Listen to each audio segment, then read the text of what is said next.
Seems like the fans and gamers themselves have a win, at least in this culture war for censorship that is happening in the video game industry, where Aspyr Studios made a Tomb Raider 1 through 3 remaster and had an update removing the posters of an attractive Lara Croft in a locker room on the lost artifact level. And I think this is the thing that got people on social media angry with this constant update censorship that's been happening and pervasive all throughout the industry, and seeing it happening with a remaster that was being lauded as being true to form for Tomb Raider. It kind of frustrated the fans, but now Aspyr Studios backpedaled and re-added these posters. And I think this is a big win for gamers, where their outrage has led to a studio backpedaling and putting the content that they removed back into the game. I think this is a positive sign for Stellar Blade, that is in its own situation where it was updated with a patch that censored a lot of outfits. If you don't know what I'm talking about Stellar Blade, a critically acclaimed video game that has come out under a Korean developer, Shift Up, that is making waves in the industry, where people are just clamoring for this game, gamers themselves, and of course games journalists are hating this game because it flies in the face of all the social, political, progressive talking points they wanted injected in gaming. This is a game focused on the male gaze, for the male gaze, and it is attracting the male gamer in droves, and it's leading to a massive success for the game as it sells 1 million copies in its first day. And I think this massive success is mired in controversy because of its update patch that removed a lot of outfits fans were kind of hyped to see, and the biggest one is the bunny outfit costume. And I think this is the one where people had their breaking point. So why did you censor this outfit? I was looking forward to it. And I think that is leading to social media anger and them noticing multitude of other censorship on different outfits that they did have for this update. And I think that censorship is leading to an overall mass wave of anger on social media platforms, and it is leading the developer to scramble, with the overall CEO of Shift Up saying we're still having discussions over this situation on what to do. And I think those discussions may lead to a similar situation that we saw with Tomb Raider, where we had the studios backpedal after a week of complaints from the gamers. And I think those week of complaints were enough for them to backpedal and say, let's change this up. People are bashing us, trashing our studio. Let's backpedal and add these posters. It doesn't really matter that much. Why did we even remove it? It might have been a rogue developer that has their own issues with those posters that removed it. So I think this is a situation where you can have the developers actually backpedal and change things on the update, because these are minor things. These are not story breaking changes. And I think we can see this famous bunny costume come back if enough fan outrage is out there. And this is something that was proposed by Mark Kern, the former Blizzard producer and team lead for World of Warcraft. He came up with this idea that you boycott the PSN subscription service from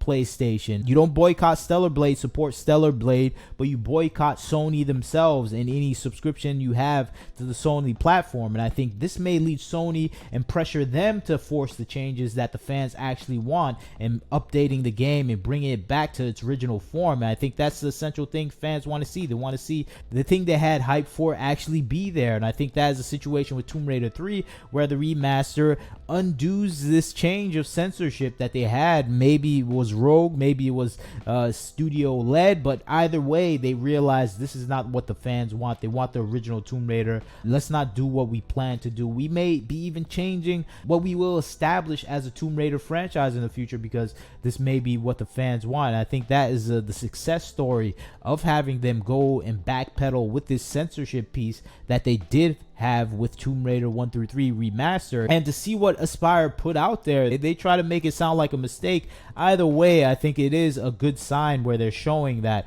okay, we hear the fans, we're actually going to listen to them, and we're not going to listen to these social progressive ideologues in their own theory. But here's Aspyr Studios responding to the patch and how they're going to add in these posters. They say, thank you for the Tomb Raider community for your continued feedback and support for Tomb Raider 1 through 3 remaster starring Lara Croft.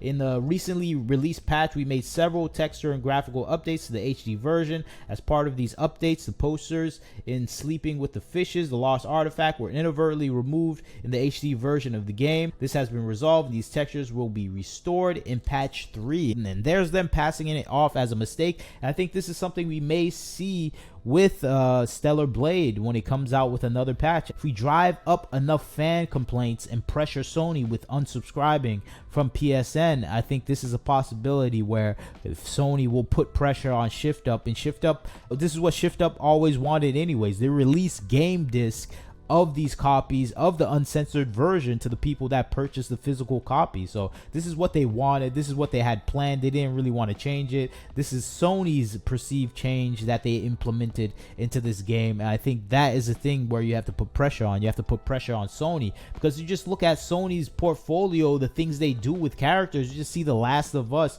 You have these graphic scenes in The Last of Us 2, and that's not censored, but they choose to censor Stellar Blade over outfits, not even graphic content like they do have in Last of Us, like they do have in Baldur's Gate 3, where this content is acceptable, but it's not acceptable in Stellar Blade because it looks too good. And I think that is the thing that we're seeing now. If you're ugly and you're sexy and you're doing something provocative, it's fine. If you're beautiful and you're doing something provocative, it's evil. And I think that's what we're seeing in the game industry, where they allow things if it's ugly and they dislike things if it's beautiful. And I think that's the thing that we're seeing with Eve, where it's getting this double standard where it's censored because it's too beautiful, and it goes beyond the Sony standards. And this standard is only applying to Asian games. I think a lot of fans are angry at that. They want to see some at least equality here when it comes to these games, equality of freedom. And I think Stellar Blade is well deserved of having that equality of freedom, of producing content that is equally attractive and beautiful and provocative at the same time. But that's just my thoughts on the situation. I think it's a great thing that finally Stellar Blade may have a chance to actually go back to the original unpatched version that people, the fans, actually want. Tomb Raider 1 through 3 remaster is showing that studios can pivot and change if you put enough fan pressure on that studio. And I think we have to put enough fan pressure on this studio, not really Shift Up on Sony PlayStation itself, because these are Sony PlayStation changes. This is their modus operandi, at least the Western version of Sony, where it has these political activists in there that are clamoring for these changes that the fans don't want, but their own political motivated thought processes want in gaming. And that is driving these changes in the video game industry. And I think hopefully we drive that thought process out with fan backlash. And I think we saw that happen with Tomb Raider, and I think we might see that with Stellar Blade if we put enough pressure on Sony Studios to do something about it. And I think the Shift Up CEO is hoping we help. I think this is the game he wanted, the unpatched physical disc version, and I think if we get that one back, it will be an amazing feat for the gamers that are trying to push back against all this censorship in the video game industry. But you tell me what you think about the situation. I'm hyped for Stellar Blade regardless. I say keep purchasing Stellar Blade, support Stellar Blade, but boycott Sony to some extent, at least their subscription service or anything. Put pressure on Sony, let them feel the pain, and I think we may get the outfits we want back. So tell me what you think about the situation. Should we boycott PSN and still support Stellar Blade? That's my thought process. Maybe you disagree with me. You leave a comment, like, share, and subscribe. This is Wagner Knows Why. Catch you next time.